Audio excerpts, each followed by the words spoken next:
Dans cette section 2, nous allons parler des espaces de Hilbert et nous allons commencer par la définition de ce qu'est un espace de Hilbert et puis parler également des bases hilbertiennes.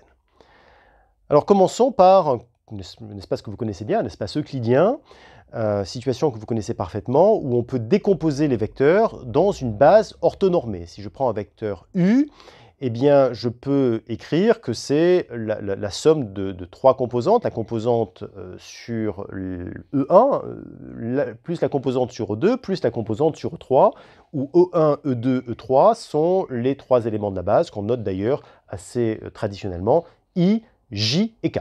Donc on a trois nombres, qui sont le produit scalaire avec chacun des vecteurs de la base. On a trois nombres qui caractérisent complètement notre vecteur U.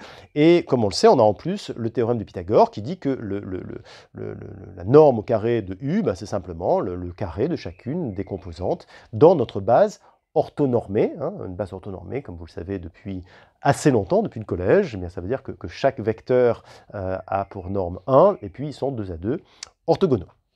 Donc ça, c'est la situation qu'on a dans un espace euclidien, donc de dimension finie.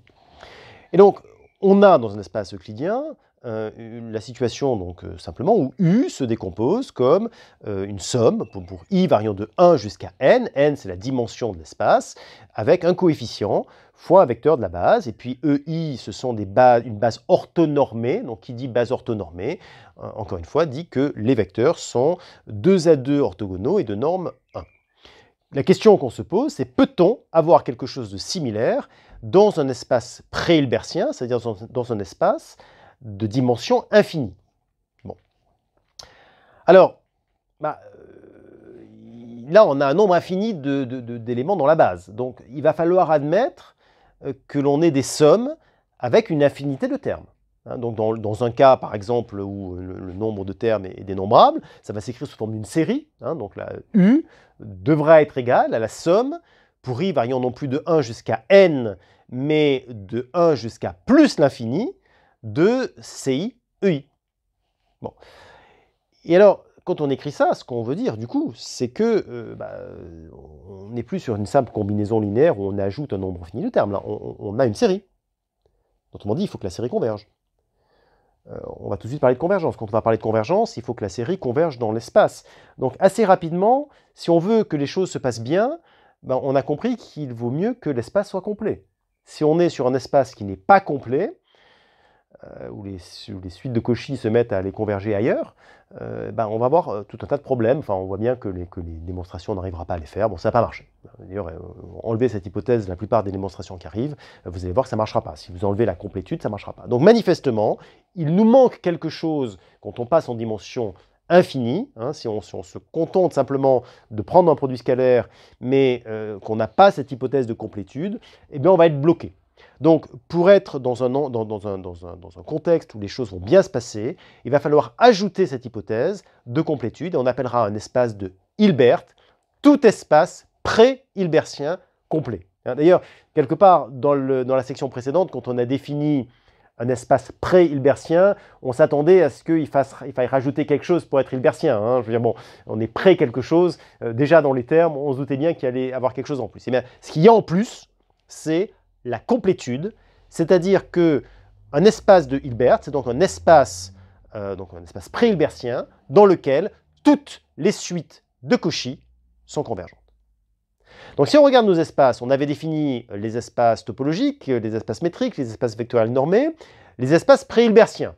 C'est ce qu'on avait défini jusqu'à présent. Bon, eh bien, on a à l'intérieur de ça tous les espaces qui sont complets. Donc on a d'abord les espaces métriques complets.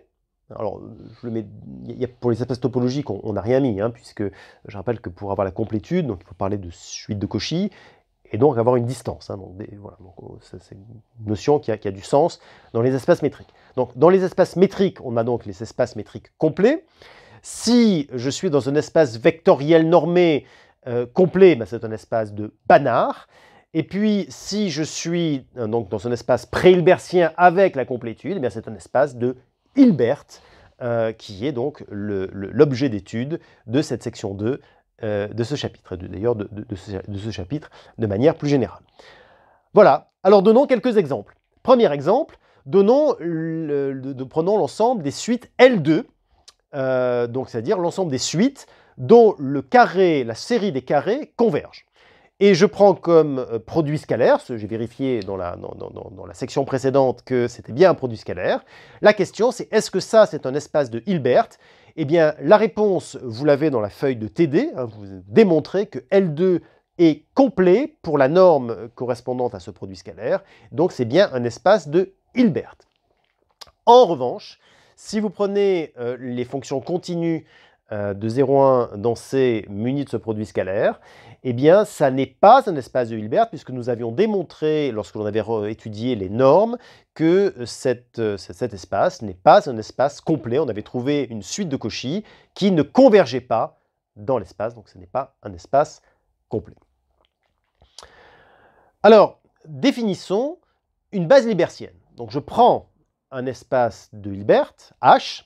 Je dirais que EI, donc les vecteurs EI, est une base hilbertienne de H si, première chose, chaque fois que je prends deux vecteurs EI et EJ, ils sont orthogonaux tout le temps, sauf évidemment si c'est deux fois le même, dans ce cas c'est de norme 1. Hein, donc dit autrement, ils sont 2 à 2 orthogonaux et de norme 1, c'est la définition qu'on a d'une base orthonormée. Je le note avec un symbole de Kronecker, EI, EJ est égal à 0 si I est différent de J, et est égal à 1 si I égale J. Voilà. Donc ça veut dire que la base est orthonormée. Mais il nous faut un tout petit peu plus pour avoir une base hilbertienne.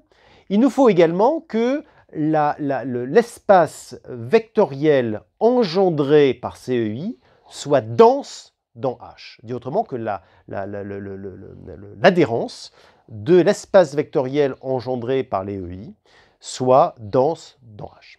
Alors, soit égal à H. Donc, reformulons ça. Hein, si je le reformule, ça veut dire qu'une base hilbertienne est une base de vecteurs 2 à 2 orthogonaux de norme 1, ça c'est le petit i, et le petit 2i dit dont les combinaisons linéaires permettent de s'approcher aussi près qu'on veut de n'importe quel élément de H. Vous voyez, c'est bien ça la raison du 2. C'est que je veux que tout élément de H puisse s'approximer par, on aurait envie de dire une série, on va mettre un petit bémol à ça dans un instant, mais on puisse s'approcher autant que l'on veut par des combinaisons linéaires, mais en allant aussi loin qu'on veut. Voilà. Donc alors, quand on dit ça, c'est vraiment pas très rigoureux, hein, si on dit cette reformulation-là.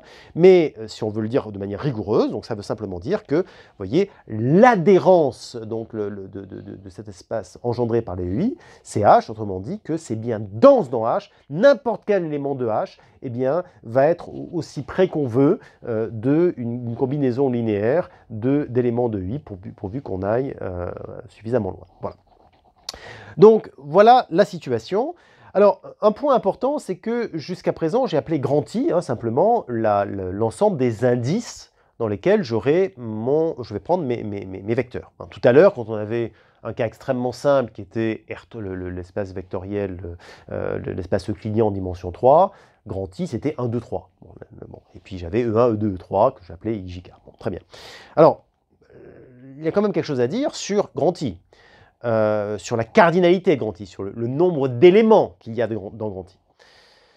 Essentiellement, j'ai 3 possibilités, 3 cas. Premier cas, c'est le cas trivial, I est fini. Bon, alors on ne va pas en revenir dessus, hein, ça vous connaissez ça très bien. On est dans le cas des espaces euclidiens, pas besoin de revenir sur le sujet, aucune difficulté. Deuxième cas, I est dénombrable. Alors si I est dénombrable, ça veut dire que la somme des CIEI pour I appartenant à grand I, c'est simplement une série. Hein, vous avez défini les séries avant de rentrer à l'école, comme une limite de somme partielle. Donc vous voyez, vous avez un nombre dénombrable d'éléments, vous faites la somme, bon, très bien, pas de difficulté. Enfin, pas de difficulté, ça peut ne pas converger, donc justement, il faut regarder ce qui se passe. Mais je veux dire, c'est un objet qu'on connaît bien, c'est une série, et là, on a une série. On a un troisième cas. C'est le cas où I n'est pas dénombrable. Alors si I n'est pas dénombrable, ça peut se produire. Imaginez par exemple que I, ce soit l'ensemble des réels. Bon, eh bien, on ne va pas pouvoir faire la somme pour I variant de 1 jusqu'à plus l'infini de CIU. Enfin, en tout cas, cette quantité-là, il faut lui donner un sens. D'ailleurs, on ne devrait pas l'écrire somme pour i variant de 1 jusqu'à plus l'infini de CIEI, puisqu'on a l'impression que c'est une série. Il vaut mieux la noter, la somme pour i appartenant à grand I de CIEI. Alors là, ça complique les choses, puisqu'on n'a pas, à ce stade, de compétences qui nous permettent de dire, voilà, ça c'est une série, parce que ce n'est pas une série. Voilà, alors, il existe plein de choses, des familles sommables, etc. Mais à ce stade, on n'a pas les outils pour le traiter. Alors, heureusement, ce n'est pas un cas très fréquent, et du coup, c'est un cas qu'on ne va pas traiter, pour le coup. Nous, on va traiter le cas où i est dénombrable, ce qui, en fait, est quand même un très, très grand nombre de cas, en tout cas de cas très intéressants. Et en particulier, si on va donner la définition suivante, c'est un espace de Hilbert est séparable si on peut trouver dedans un ensemble dense et dénombrable. Eh bien, on peut dire que si on est dans ce cas-là, ce qui en général, très souvent on est dans ce cas-là, eh bien, tout espace de Hilbert ayant cette propriété admettra une base hilbertienne, donc au plus dénombrable. Voilà.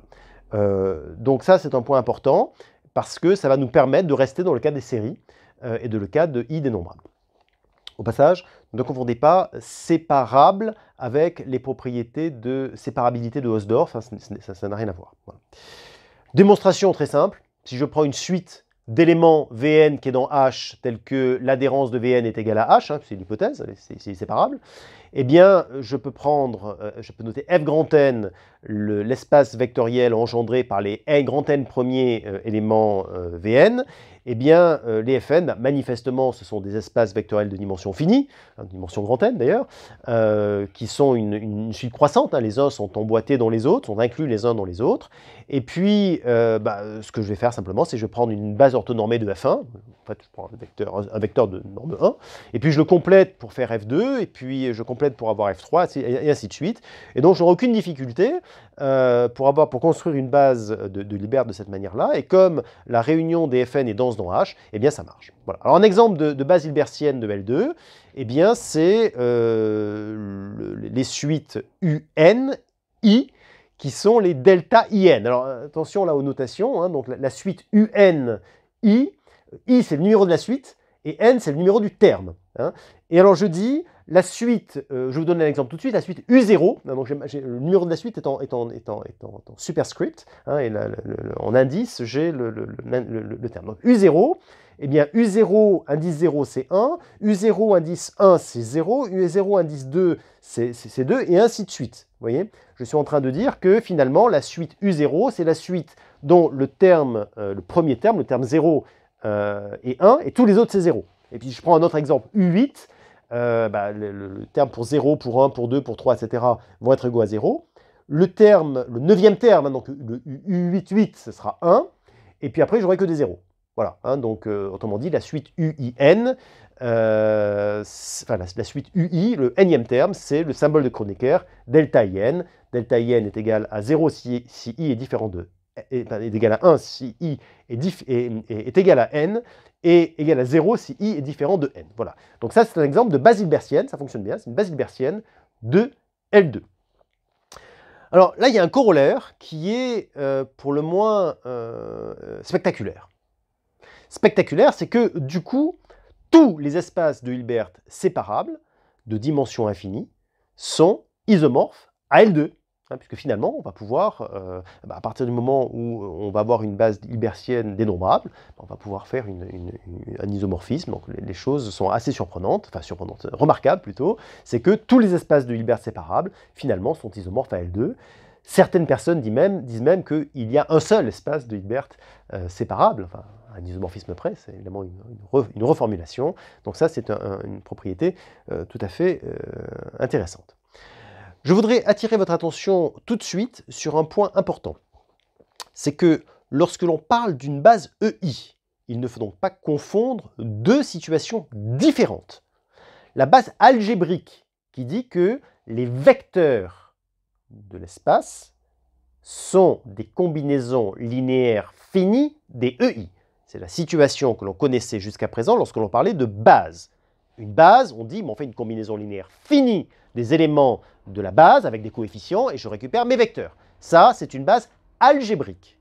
Il ne faut pas confondre avec une base hilbertienne. Une base hilbertienne, ça signifie que les vecteurs de mon espace vont s'exprimer comme une limite de combinaison linéaire DEI. Et j'insiste, comme une limite. Nous sommes presque à la fin de cette section, cette première partie de la section 2 sur Hilbert, et nous allons donner un théorème qui est finalement le théorème de Pythagore en dimension infinie, et qui d'ailleurs justifie le fait qu'on ait pris une base orthonormée, parce que sinon on aurait pu prendre une base qui ne l'était pas, on aurait pu retrouver un certain nombre de ces théorèmes. Donc le théorème de Parseval dit la chose suivante, c'est que si je prends un espace vectoriel, un espace de Hilbert séparable, espace vectoriel d'ailleurs, oui, et que je prends une base hilbertienne, donc En, avec n dans i dénombrable, donc autant dire n dans n, hein, puisque du coup i est isomorphe est en bijection avec n, eh bien, chaque fois que je prends un x dans h, je peux donc écrire mon x comme la série pour n variant de 0 jusqu'à plus l'infini du produit scalaire de x avec en, le n vecteur de la base, fois en, et j'ai le théorème de Pythagore, hein, appelons-le comme ça, enfin, on appelle le théorème de Parseval, puisque c'est le théorème de Parseval, mais enfin, vous comprenez bien le sujet, c'est que la norme au carré de x, c'est la somme pour n variant de 0 jusqu'à plus l'infini du produit scalaire de x avec en. C'est une série donc, qui est convergente, et pour laquelle je peux donc retrouver la norme de x au carré, donc c'est l'équivalent du théorème de Pythagore. Voilà donc pour ce théorème de Parseval. Et à ce stade, il faut le démontrer. Et pour le démontrer, je vais avoir besoin de faire de la projection orthogonale. Et bien donc, nous allons, dans la prochaine vidéo, discuter de projection orthogonale. A tout de suite.